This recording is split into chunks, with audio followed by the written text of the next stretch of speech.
Vous avez déjà vu quelqu'un marquer un coup franc dingue contre Manchester United et ne pas célébrer ? Tout le monde explose, les coéquipiers, les supporters, le banc. Lui, il se retourne, visage fermé, regard vide, comme si ça ne le concernait pas.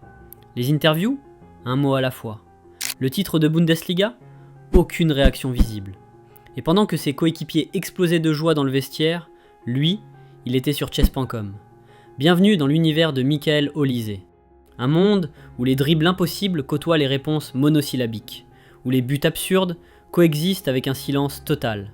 Un joueur qui semble vivre en mode « je m'en fous » et qui pourtant domine le meilleur championnat du monde. Aujourd'hui, on va aller chercher ce que 93% des gens ne voient pas chez lui.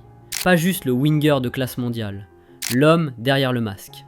Et les blessures, au sens propre comme au sens figuré, qui ont construit ce monstre silencieux.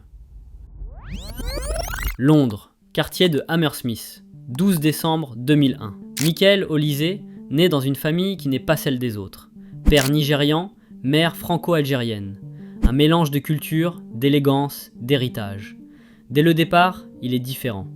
Mais ce que personne ne remarque tout de suite, c'est son caractère, extrêmement introverti. Ce gamin silencieux qui observe avant de parler, qui préfère regarder avant d'agir. Sauf quand un ballon touche ses pieds. Là, tout disparaît. La timidité, le silence, les murs. Le football devient sa seule langue, sa façon de dire ce qu'il ne peut pas exprimer avec des mots. À 7 ans, il joue déjà pour Arsenal, et pour son club de quartier en parallèle. Un scout nommé Sean Conlon le voit. Et là, Sean dit quelque chose de net. C'est le meilleur talent du pays. Pas dans sa catégorie d'âge, dans le pays. Il rejoint Chelsea, l'académie des Blues, 9 ans, et tout semble parfait. Mais voilà le problème avec Michael Olise. Il y en a deux en réalité. Premier problème, il était tellement fort qu'il ne comprenait pas pourquoi il devrait travailler dur. Quand tout est facile, pourquoi forcer ? Deuxième problème, sa timidité maladive était souvent lue comme de l'arrogance. Il ne disait pas bonjour, il ignorait les gens, pas parce qu'il était méchant, ceux qui le connaissaient le savaient, mais parce qu'il ne savait tout simplement pas comment être dans un groupe. Et à 14 ans, Chelsea en a eu assez. Il est expulsé de l'académie. Son petit frère Richard, lui, reste. Lui qui deviendra défenseur à Chelsea. Même famille, trajectoire opposée. Sean essaie de le replacer. Man City, 6 mois d'essai, rejeté. 6 mois sans club, aucune offre, malgré tous les scouts de Londres qui l'ont vu jouer, malgré le talent évident. Personne ne voulait de lui. Sean finit par envoyer des DVD de highlights à tous les clubs qu'il peut. Et au bout du fil, Reading répond. Un club de 2e division anglaise. Pas Chelsea, pas Arsenal, pas City, Reading. C'est là que tout se construit vraiment. Olise arrive au plus bas. Ses anciens copains d'académie, dont Jamal Musiala, commencent à recevoir des offres de Bayern Munich, de grands clubs européens. Lui, il est dans une académie de Championship. Mais Reading fait quelque chose que personne n'avait fait avant. Ils lui font confiance. Et en échange, ils exigent qu'il travaille. À 17 ans, il fait ses débuts professionnels. 2e division anglaise, une ligue où les hommes ne font pas de cadeaux aux gamins. Mais son entraîneur, Mark Bowen, voit quelque chose qui l'énerve. Olise perd le ballon, se retourne et joue comme si c'était pas son problème. Cette nonchalance, cette indifférence, charmante sur un terrain de rue, inacceptable au haut niveau. Alors Bowen prend une décision radicale. Il le descend en équipe U23 et lui fait jouer milieu défensif. Pas ailier, milieu défensif. Pour lui apprendre que le football se joue aussi sans ballon. Que récupérer, presser, souffrir, ça fait partie du jeu. Et là, quelque chose se passe dans la tête d'Olise. Il comprend. Il apprend à manger la défaite, à courir pour d'autres, à exister sur le terrain, même dans les zones d'ombre. Quand il revient en première équipe, c'est un joueur total. Il est nommé Scolar de l'année. Il signe son premier contrat professionnel et la sélection française des U18 l'appelle. Son rêve d'enfant. Lui qui aurait pu jouer pour l'Angleterre, l'Algérie, le Nigeria. Son cœur a toujours été français, grâce à sa mère. Gareth Southgate essaie de le convaincre. Il dit non. Crystal Palace débourse 9,3 millions d'euros pour le recruter. Première division anglaise.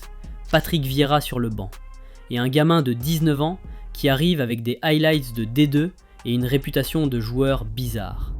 Vieira résiste, il refuse de le titulariser pendant 5 mois, mais chaque fois qu'il entre en jeu, il impose quelque chose. Un jour, il entre avec son équipe menée de 2 buts, il prend un touch, et il tire un premier but en volée, plus jeune buteur de Palace depuis 1998. Puis il délivre la passe qui mène à l'égalisation. Vieira capitule, il le titularise. Et là, les chiffres deviennent fous. Un but ou une passe décisive toutes les 52 minutes. Premier joueur de Palace à atteindre 10 passes décisives en Première Ligue depuis des années. Et toujours ce visage fermé, cette indifférence glaciale. Un journaliste lui demande de décrire son but. Il répond « Wilf m'a passé la balle, j'ai tiré, ça rentre. » C'est tout. Mais l'image qui restera, c'est ce coup franc à la 90e minute contre Manchester United. Balle courbe, poteau du fond, gardien battu.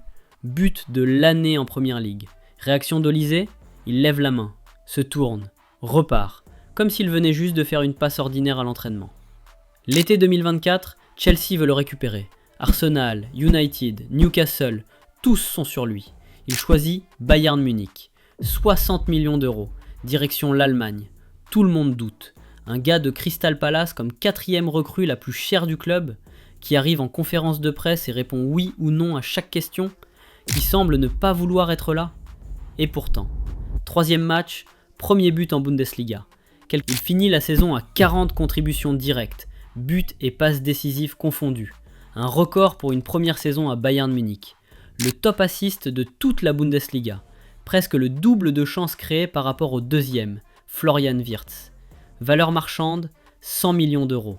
Réaction d'Olysée quand il lève le trophée, un sourire minimal, presque imperceptible, comme d'habitude. Thomas Müller lui balance une douche de bière pour le forcer à réagir. Il reste stoïque, puis il sourit une demi-seconde. C'est tout. Alors on arrive à la vraie question. Pourquoi est-il comme ça ? Est-ce qu'il cultive une image ? Est-ce du calcul ? Peut-être pas. Parce qu'au fond, cette nonchalance, elle vient de quelque part. Elle vient du gamin de 14 ans qui s'est fait expulser de Chelsea, du garçon qui a passé 6 mois sans club, du talent qui envoyait des DVD par la poste pour trouver une équipe de D2. Quand tu passes par là, tu arrêtes de te préoccuper du spectacle. Tu arrêtes de jouer pour les autres. Tu joues pour toi, pour prouver quelque chose à toi-même. Et cette indifférence à l'opinion extérieure, c'est pas du cynisme, c'est de la survie. Il bat son entraîneur au jeu en 2 touches et il crie victoire. Mais il marque un but important et ne célèbre pas. Personne n'a jamais compris la logique. Peut-être qu'il n'y en a pas. Peut-être qu'il est juste lui. Michael Olysée est l'un des meilleurs ailiers du monde en ce moment. Ça ne fait aucun doute. Mais ce qui le rend vraiment unique, c'est pas son dribble. C'est pas son tir du gauche vers le poteau du fond à la Robben. C'est pas ses 40 contributions en une saison. C'est ça. Il a tout perdu à 14 ans. Il est passé par le néant. Et au lieu de s'effondrer, il a construit quelque chose d'indestructible à l'intérieur. Une indifférence au regard des autres qui lui permet de jouer comme si le stade était vide. Une confiance sans ego. Une force sans bruit. On lui demande s'il se sent mal après une défaite. Il répond « Non ». C'est Michael Olysée.